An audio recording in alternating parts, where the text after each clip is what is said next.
हरियाणा कांग्रेस के पूर्व अध्यक्ष अशोक तंवर ने कल तृणमूल कांग्रेस का दामन थाम लिया। हमारे साथ खुद अशोक तंवर जी हैं। आपको क्या लगा कि राष्ट्रीय स्तर पे अब कांग्रेस का विकल्प विपक्ष के तौर पे सिर्फ तृणमूल कांग्रेस ही हो सकता है, इसलिए आप इसमें शामिल हुए? देखिए, कांग्रेस तो बहुत पहले सरेंडर कर चुकी है। जिस तरीके से भारतीय जनता पार्टी का विस्तार हुआ, कांग्रेस वो स्पेस छोड़ती गई और बीजेपी एक साम्राज्यवादी ताकत की तरह आगे रौंदती गई और उसमें बहुत से कांग्रेस के लोगों ने ही उनका साथ दिया। अंदर से आप जानते हैं किस तरीके से लोग साठगांठ कर लेते हैं। कहीं कांग्रेस रीजनल पार्टी के साथ साठगांठ कर लेती है, कहीं भारतीय जनता पार्टी के साथ कर लेती है। और इसीलिए मैं समझता हूँ कि आज देश में एक नए विकल्प की ज़रूरत है। लोग परिवर्तन चाहते हैं। लोग आज हर तरीके से अत्याचार अन्याय से पीड़ित हैं। वो हमने कोविड में देखा, वो आर्थिक मंदी के तौर पे देखा, वो 3 कृषि कानूनों के रूप में देखा और विधानसभा से लेकर के आज सड़कों पर जो लड़ाई है वो कांग्रेस पूरी तरीके से असक्षम है लड़ने के लिए। बहुत से लोग सरप्राइज हैं, खासतौर से आप जब तृणमूल कांग्रेस में शामिल हुए, आपने क्या आपके मन में क्या विचार था कि क्यों तृणमूल कांग्रेस? क्योंकि तृणमूल कांग्रेस अभी तक फिलहाल पश्चिम बंगाल या नॉर्थ ईस्ट में कुछ स्टेट में है, हरियाणा जैसे प्रदेश में आप इतने बड़े नेता हैं, कांग्रेस पार्टी के अध्यक्ष रहे 5 साल से ज़्यादा वक्त तक, अब आप तृणमूल में हैं, क्या आपके दिमाग में क्या है? मेरे दिमाग में नहीं, मैं तो पिछले 2 साल से जब से हमने कांग्रेस पार्टी छोड़ी तब से हमने लोगों से चर्चा करी, उनसे बात करी। लोग जहाँ उनको नया और मजबूत सशक्त विकल्प मिलता है उसके साथ खड़े होते हैं। और लेकिन बटे बटे हम कैसे नेशनल अल्टरनेट कैसे देंगे? प्रदेशों में अल्टरनेट हमने दे दिए।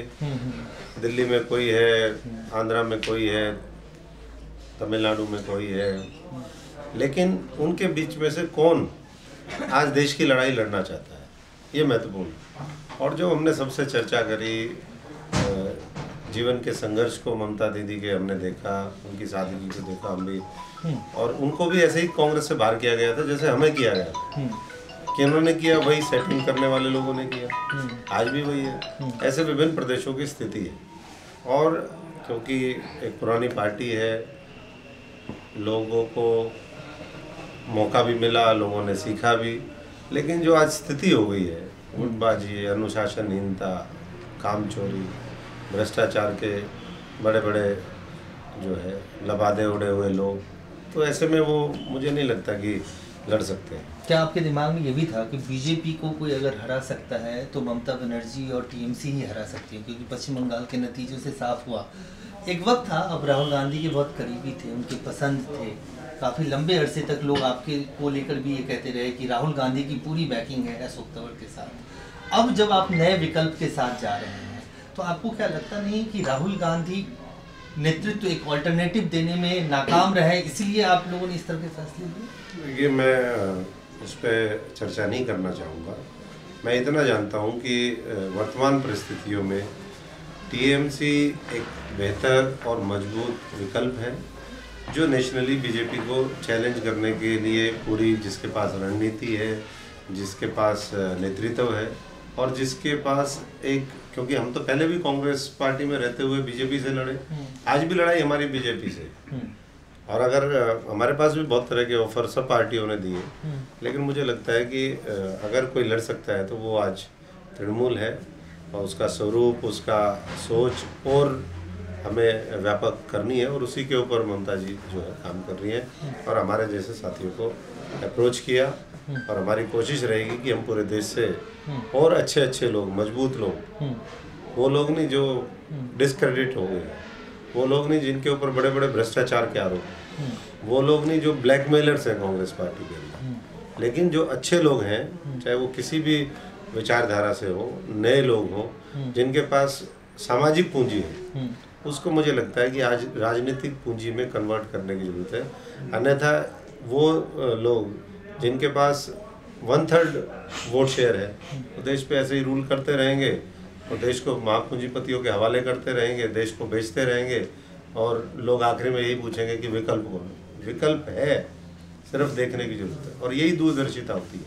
अशोक जी, अब सवाल आपके प्रदेश से, हरियाणा और पंजाब जैसे प्रदेश जहाँ तृणमूल कांग्रेस एक नई पार्टी के रूप में जनता के बीच में जाएगी, आपके लिए कितना बड़ा चैलेंज है कि इस पार्टी को सियासी तौर पे ज़मीन पे ले जाना, लोगों को बताना कि ये अल्टरनेटिव के तौर पे, क्योंकि हरियाणा की अगर बात करें तो वहाँ बीजेपी है, कांग्रेस है, INLD है, जजपा है, तो ऐसे में तृणमूल अपना वजूद कैसे बनाए? देखिए, हमारे को तो हर गांव में लोग हैं हमारे, उन लोगों के साथ हमने पहले भी काम किया।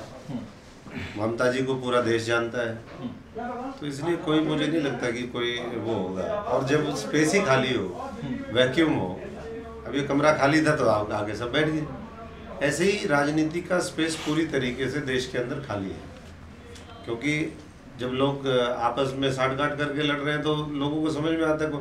और ये किसान आंदोलन का मुझे लगता है कि देश में एक बहुत बड़ा कंट्रीब्यूशन खासतौर से उत्तरी भारत की राजनीति में ये रहा है कि उसने ये समझा दिया कि कैसे लोग संसद में उनके खिलाफ मिल करके, विपक्ष की भी बहुत सी पार्टियां, सत्ता पक्ष भी, वो 7 साल से कानून पास करवाती रही, कैसे पूंजीपतियों के इशारे पर ये सब मिल के काम करते हैं, और आखिर में लड़ाई खुद लड़नी पड़ती है। वो खुद किसानों ने लड़ाई लड़ी है, किसान संगठनों ने लड़ी है, किसी पार्टी ने नहीं लड़ी। पार्टियों ने जाकर के समर्थन दिया, सपोर्ट किया। मैं समझता हूँ कि अब लड़ाई लड़ने वाले लोगों की, और उसमें जब जो लड़ता दिखेगा, देश का किसान मजदूर, बड़ी आबादी उसी के साथ खड़ी होगी, नौजवान साथ खड़ा होगा। और नौजवानों का एक मुझे लगता है कि बहुत बड़ा जो नेतृत्व है, नया नेतृत्व, वो पूरे देश में तृणमूल के माध्यम से निकल करके आएगा। एक आखिरी सवाल, आपने किसान आंदोलन का जिक्र किया। आज ही केंद्रीय कैबिनेट ने, प्रधानमंत्री ने तो घोषणा कर दी थी, जो ड्राफ्ट बिल है उसको मंजूरी दे दी है वापसी का, अब वो संसद के शीतकालीन सत्र में पेश किया जाएगा। इसका कितना इम्पैक्ट होगा, खासतौर से ये जो हरित पट्टी है, हरियाणा पंजाब की जो पट्टी है, उसमें क्या किसान इस बात से कन्विंस होंगे जो प्रधानमंत्री चाहते हैं कि वो वापस ले रहे हैं, जो डैमेज हो चुका है वो उसका कंट्रोल हो पाएगा? देखिए, कहते हैं कि तीर कमान से, बात जुबान से निकलने के बाद वापस नहीं आते। ये तो एक ऐसा बिल था जिसने करोड़ों लोगों को 1 साल तक प्रताड़ित किया, 700-800 लोगों की शहादत ले ली। उनके ऊपर हत्या का आरोप लगना चाहिए भारतीय जनता पार्टी के नेतृत्व के ऊपर, उनके ऊपर ट्रायल होनी चाहिए। एक बार माफ़ी मांगने से 365 दिन पूरी कैबिनेट अगर रोज़ माफ़ी मांगेगी तब भी इनके पाप धुलने वाले नहीं है। तो कहाँ से ये जो चीज़ किसी ने मांगी नहीं थी वो पहले ज़बरदस्ती थोप दी गई, उसके बाद उसको 1 साल बाद जब देखा कि स्थिति अब संभल नहीं रही है और वापस लेना पड़ेगा, तो एक दिन उठे और जी माफ़ी मांगता हूँ, मैं वापस लेता हूँ। तो मुझे नहीं लगता कि और ऐसे तो और भी कानून वापस लेने पड़ेंगे। इससे लोगों को एहसास हो गया है कि अगर लड़ाई मजबूती से लड़ी जाए, एक होकर के लड़ी जाए, निस्वार्थ भाव से लड़ी जाए, तो सफलता मिलेगी। और उसी निस्वार्थ भाव के साथ हमारे जैसे करोड़ों लोग आज इस देश को बचाने में लगे हुए हैं।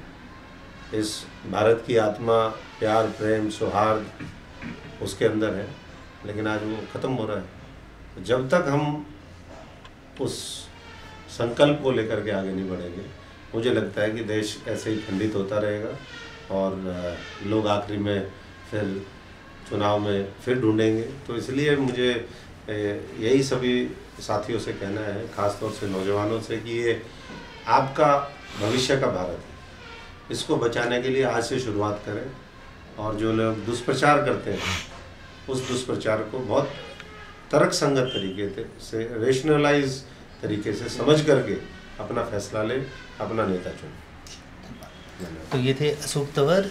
अब नई सियासी पार्टी तृणमूल कांग्रेस के जरिए अब इस हरित पट्टी में, हरियाणा में खास तौर से उस पार्टी का वजूद भी तैयार करेंगे और आने वाले वक्त में इनका ये मानना है कि जो नौजवान है, युवा है, वो विकल्प के तौर पे अब तृणमूल कांग्रेस की तरफ देखेगा। कैमरामैन आकाश के साथ अजय झा, दैनिक सवेरा। अलीशा बेगम, एक औरत का दुख एक औरत ही समझ सकती है। रूहानी ते काली शक्तियां दी मालकन, दुनिया दा सब तो चमत्कारी इल्म मेरे कोल है, मेरे कीते नूं कोई कट नहीं सकता। काला इल्म करना ते तोड़ना हर एक दे बस दी गल नहीं। परेशानी जिवें लव मैरिज, पति पत्नी च झगड़ा, सौतन दुश्मन तो छुटकारा, तलाक केस, बुरे सपने, विदेश यात्रा, बुरी संगत या नशा छुड़ाना, बीमारी च दवा ना लगना। वशीकरण एक सच्चाई है, वशीकरण करवाओ, मन चाह प्यार पाओ। की तुहाडी किस्मत च लॉटरी दा योग है या नहीं? सच्चाई जानो। लॉटरी नंबर पाओ, भावें 649 होवे या लोटो मैक्स। 11 घंटे च करवाओ हर परेशानी दा हल घर बैठे। अष्टाम पेपर ते लिख के लवो काम दी गारंटी। जा कहने तो बाहर तुरंत संपर्क करो, तुहाडी हर गल गुप्त रखी जाएगी। अलीशा बेगम। वर्ल्ड फेमस बाबा सलीम खान 21 बार गोल्ड मेडलिस्ट। सारियां थावां तो निराश ते मायूस होने वाले एक बार फोन जरूर करो, जिवें चाहोगे ओवें होएगा। It's my promise, immediately result, open challenge. इल्मा दे माहिर A to Z समस्यावां दा फोन ते घर बैठे करवाओ हल। वशीकरण ते मुठ करनी, लव मैरिज, सौतन ते दुश्मन तो छुटकारा, पक्का काम पक्का हल, 101% दी गारंटी। अष्टाम पेपर समेत सब तो पहला काम करन दा वादा। नौकरी, प्रमोशन, कारोबार च परेशानी, घर च झगड़ा, कोर्ट केस, तलाक, प्रॉपर्टी झगड़ा, पति पत्नी च अनबन, जादू टोना, मनमोहनी वशीकरण करवाओ जा तोड़वाओ, रुस्से नूं मनाउणा। हुणे कॉल करो बाबा सलीम खान 98 199 37467। पढ़ाई च दिल लगदा सी, नंबर चंगे आउंदे सी। एससी खोटी दी प्री मैट्रिक स्कॉलरशिप जो मिलती सी। बापू मजदूरी करदा, बेबे नूं मसां ही घरां च कम मिलदा, पर मैं खुश सी। 10वीं च साइकिल मिलूगी ते पोस्ट मैट्रिक एससी वजीफा भी। लंबड़दारा दी राणो वांग इंजीनियर बनांगी। पर सुपने सुपने ही रह गए। स्कॉलरशिप बंद हो गई, स्कूल छुट गया, साइकिल मिली कोई ना ते फीस है नहीं। हुण मां नाल घरां च काम करन जानी आ दिता मैनू इस सरकार ने। हुण नहीं, मैं कह दिता बापू बेबे नू, ऐतकी सबक सिखाना है। वोट पाउणी उन्हां नू जेड़े समझण साडे दर्दां नू।